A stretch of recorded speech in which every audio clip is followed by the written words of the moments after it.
Welcome back once again to Jack's Tech Corner. This is another video tutorial of Photoshop Elements. I don't give a number anymore because so many of you have been emailing me, Jack, is that an Element 6 thing or is that an Element 7 tutorial? These tutorials I'm creating will work in both versions. If, in fact, I use a certain tool, I'll point out and I'll tell you this is an Element 7 only tool. But for right now, they work in both versions. So we're going to go ahead and get started here. Let me first thank everybody out there for picking up a copy of the DVD. If you want to copy the DVD, this is 45 high-resolution videos of these tutorials, the Photoshop Elements tutorials. So you can sit at your computer and you can look at these whenever you want to look at them. You don't have to be on the internet to look at them, and they're very high resolution. You can pause it, and then you can try a couple of the skills, and then you can open up and start it again and follow along with the video. So it's really, really well worth it, folks. $15, you can't beat the price, and I could possibly still have it to your house by the holidays. So that's something to think about. I ship normally the next day after you order. So get those orders in, go over to jackstechcorner.com and click on the order button. It's a buy now button. Go into the PayPal and throw your information in there. It's safe and it's secure, and we'll get that DVD out to you. So with that said, I received an email like I do from many of you out there, and I really appreciate these emails because it gives me time to play around and think and how would I do certain things.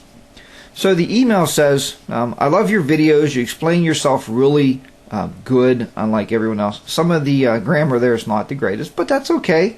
I was wondering how to actually blur the edges black, or the edges of a picture black.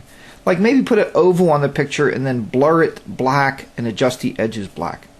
I just bought Photoshop Elements 7 and it goes on. And this is from, it looks like a Pam E. Last Tubbs, or Pam E. Last Tubbs, whatever that, however I pronounce that, I hope I got it right. If not, I'm very sorry. You could definitely see it on the video, it's right here. And thanks for writing in. I do appreciate your input. And we're going to go ahead and get started on this so we can actually take the edges of the picture and blur them black. And why would you want to do that? The base reason you'd want to do that is to put more emphasis on your subject. So that's why we'd want to do that.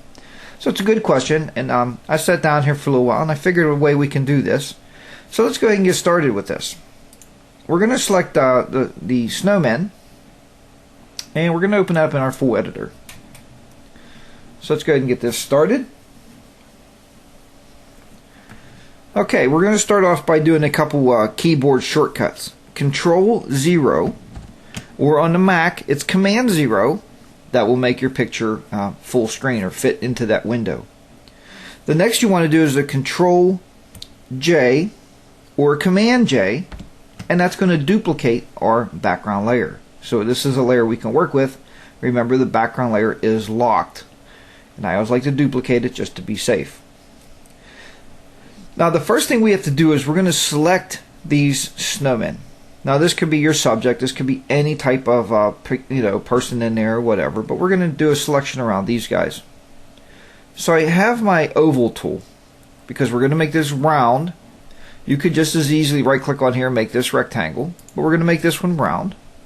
I'm going to start up here and I'm just going to hold my left mouse button down and click and make a round circle.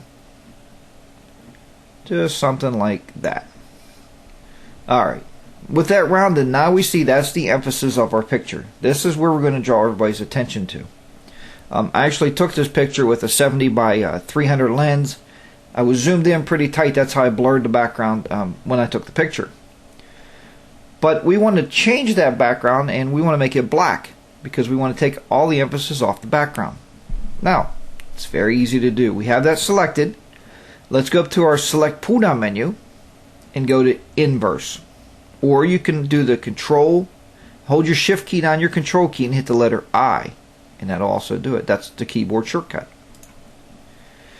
Now that we have that, we actually have the background selected and not the snowman any longer.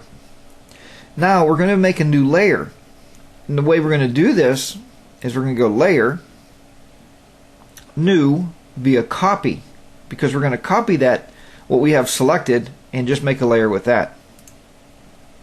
There we go. Now you can see here, if I shut these off, the snowmen are gone, because we're just going to work on this layer right here. We want to put our color into this layer. So I thought there was a few different ways we can add color to that layer, but I thought the easiest way to do it was actually to use a adjustment layer.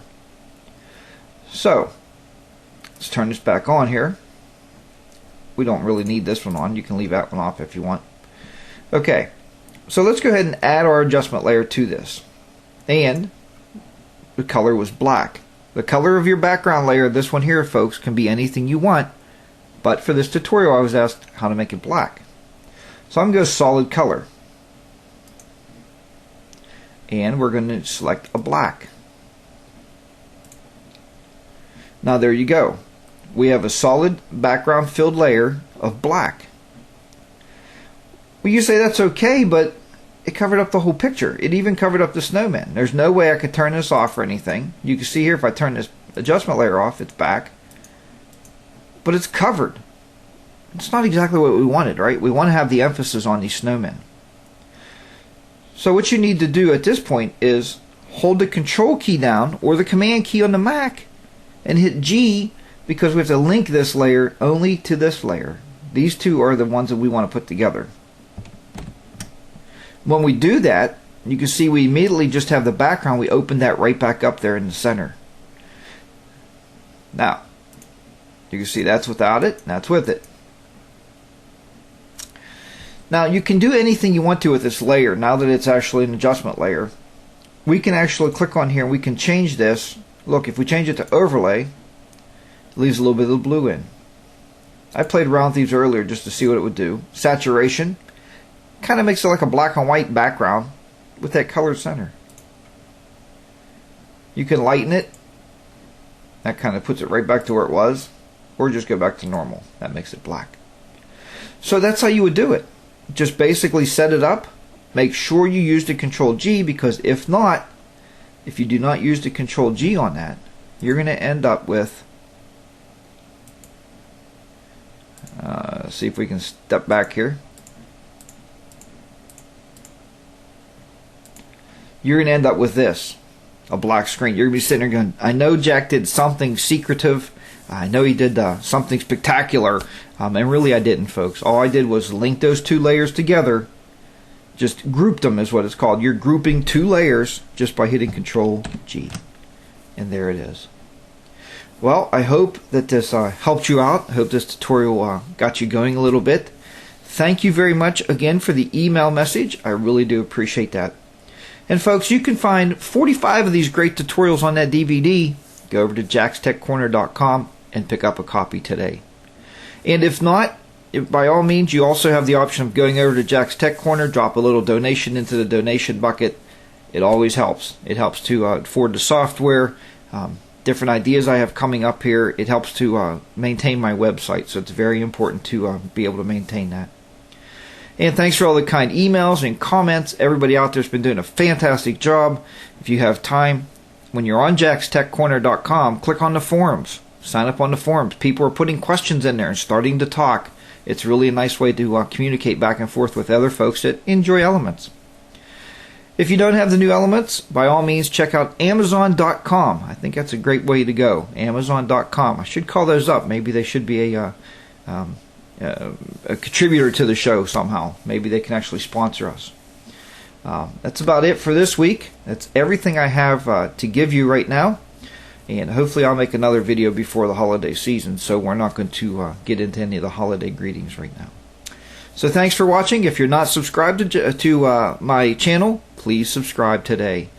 Subscriptions just helps the partnership better with YouTube. And I'm trying to get those little awards at the bottom of my channel. So, hey, click the subscribe button. Thank you for watching, and I'll see you back here very, very soon. Keep those shutters clicking, keep the editors editing, and bye for now.